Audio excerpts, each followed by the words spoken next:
Bruno Silva chegando aqui para o nosso cafezinho nessa quinta-feira chuvosa. Bruno, bom dia.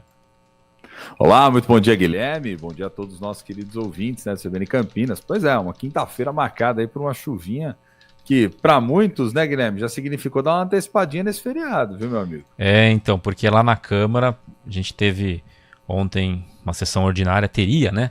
Mas muita gente não compareceu por motivos diversos, né? 8 pessoas não compareceram. E aí teve manobra, né, Bruno, para que não tivesse risco de as propostas do Executivo serem rejeitadas. Acabaram não indo para votação, né? Bruno? Pois é, agora eu tô te ouvindo. Deu uma oscilada aqui no áudio para mim, mas agora eu estou conseguindo te ouvir melhor, né? Pois Sim. é, ontem nós tivemos uma sessão aí esvaziada na Câmara como um todo, né? Como você estava colocando. E com risco aí até de rejeição dos projetos, vamos dizer assim, a base do Dário Saad acabou não estando presente ali, né, Guilherme? Deu uma esvaziada, né, geral no Legislativo como um todo, e aí fez com que, na verdade, a sessão ficasse muito mais concentrada apenas no que é o pequeno expediente, que é aquele momento no qual você acaba ali apenas trazendo os problemas do dia a dia, os problemas da semana como um todo do Legislativo, e os projetos que ontem a gente havia listado aqui, que eram projetos relacionados principalmente a modificações na administração, a questão de não ter mais alguns cargos, né, em comissão, começar a se criar outros cargos em comissão, isso acabou ficando para trás. A gente sabe que esse é um assunto de interesse do governo diretamente, né, Guilherme?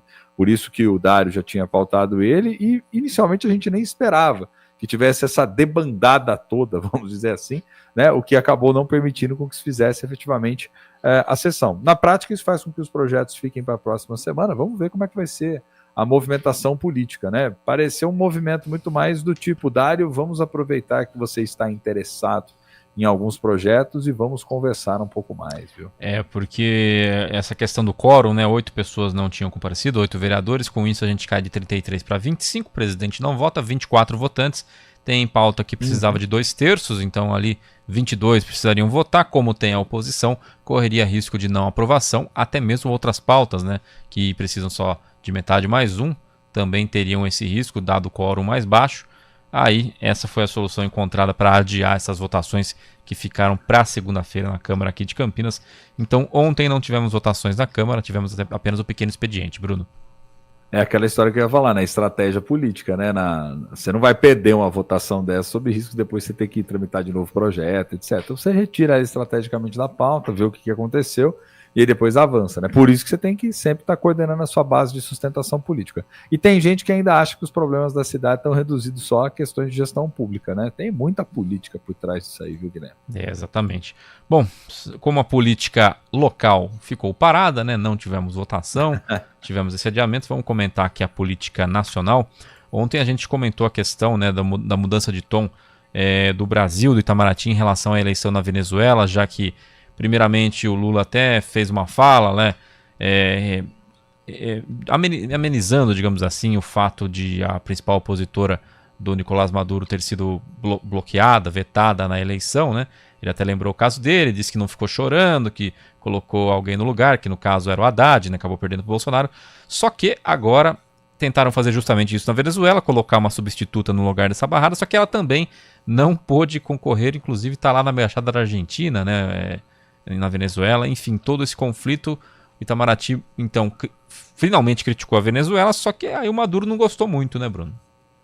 Pois é, lógico, não gostou, né? Aliado de primeira ordem também, né? Vamos lembrar aqui, só para contextualizar para o nosso ouvinte, o porquê dessa posição do Itamaraty, que obviamente é endossado pelo atual governo federal, né? Em 2023, havia sido feito o chamado Acordo de Barbados pelo governo venezuelano e também pela oposição do país, no sentido de promover eleições limpas e justas nesse ano, né?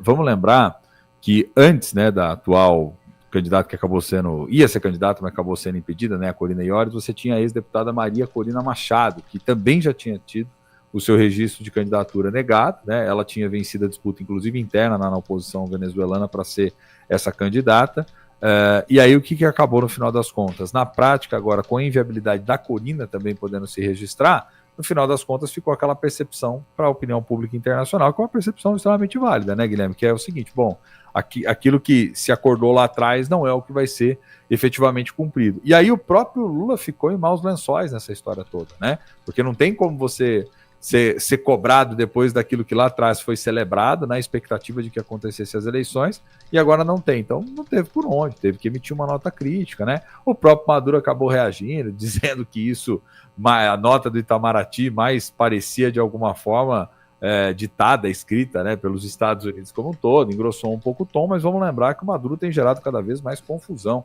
né, para tentar vender aí uma situação onde os interesses venezuelanos estariam sendo ameaçados ou algo desse tipo, né? Vamos lembrar do que aconteceu recentemente lá com a porção de Essequibo, né, na Guiana, que o governo chegou a fazer ali mapas e tudo mais, aquela divulgação estatal pesada, né, no sentido de anexação do território. O Lula precisou intervir, precisou tentar apaziguar, conversou com ele, conversou com o presidente da Guiana e tal, mas a gente sabe que historicamente os dois são aí aliados, né? O Lula tem uma proximidade muito grande com a Venezuela, mas essa daí definitivamente não dá para engolir mais, né, Guilherme? A Venezuela já faz muito tempo que não dá para considerar uma democracia de fato, diante de tudo aquilo que a gente está observando ali acontecendo, né? De fato.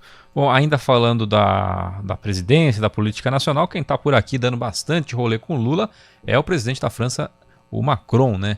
E vão conversar hoje sobre aquelas divergências sobre o acordo da União Europeia com o Mercosul, que o Macron, um dos principais opositores, né, tá barrando, até para ouvir ali principalmente os agricultores franceses que criticam vários pontos nesse acordo. Será que a gente tem evolução hoje ou esse encontro vai ficar só pelos passeios, pelas fotos tiradas ontem? Pois é, virou motivo até de brincadeira, né, nas redes sociais isso daí, né, muitos falando em uma espécie de pré-wedding, né, entre o Lula e o Macron, nas fotos que eles tiraram aí, né, bastante brincadeiras aí circularam pelas vezes. Mas brincadeiras à parte, obviamente que é uma visita importante, significativa, né, porque a gente tem um dos principais líderes da Europa aqui, né, no Brasil, firmando uma série de acordos que passam aí por várias agendas, né, Guilherme? Né, ele está no Rio de Janeiro, já esteve no Rio de Janeiro, Pará, enfim, ia circulando por várias cidades, né, Brasília, São Paulo também tem a expectativa da presença, enfim. E aí o que acontece? Você tem, na realidade, acordos que são de áreas extremamente estratégicas para o Brasil, como é o caso, por exemplo, que foi ainda divulgado há pouco, né, do acordo militar, que é interessante, importante para o Brasil, a questão ambiental. Havia uma expectativa das explicações mais detalhadas envolvendo o Fundo Amazônia como um todo, né, e do porquê da não liberação de recursos em cima disso. E de modo geral, Guilherme, acho que tem um ponto que é o que pega mais, que foi o que você disse, que é aquele acordo, né, do Brasil com a União Europeia no que diz respeito à exportação de produtos e tudo mais, e que é difícil de ser equacionado justamente por conta do quê? Por conta da dimensão protecionista, né? Porque parte dos agricultores franceses não querem um acordo, os brasileiros querem a possibilidade de vender mais. E você vai ficando no impasse. Esse acordo, na verdade, ele tem um impasse desde meados dos anos 90. A União Europeia veio criando uma série de bloqueios, uma série de dificuldades para a celebração do próprio acordo, porque vê que os seus interesses, de algum modo, vão ser ameaçados, e os agricultores locais de lá pressionando cada vez mais o governo, né? O agro no Brasil não é novidade para ninguém, cresce a uma taxa exorbitante, tem uma capacidade significativa de produção de alimentos e, obviamente, tem interesse no mercado europeu como um todo, né? Então, quem sabe depois disso daí pode-se terminar de podar as arestas, que, diga-se de passagem, né, já faz pelo menos um ano aí que a gente vem comentando, vem observando, vem sendo noticiado de que essas arestas estão sendo podadas.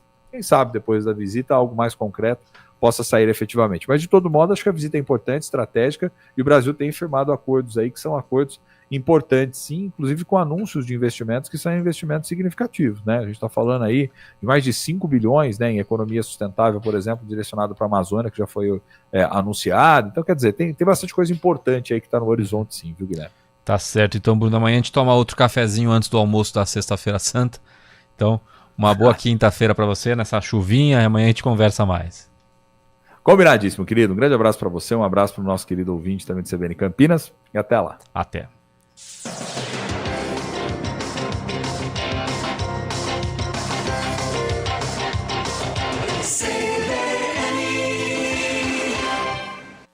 CBN Campinas, 99,1. A rádio que toca notícia na nossa região. A CBN Campinas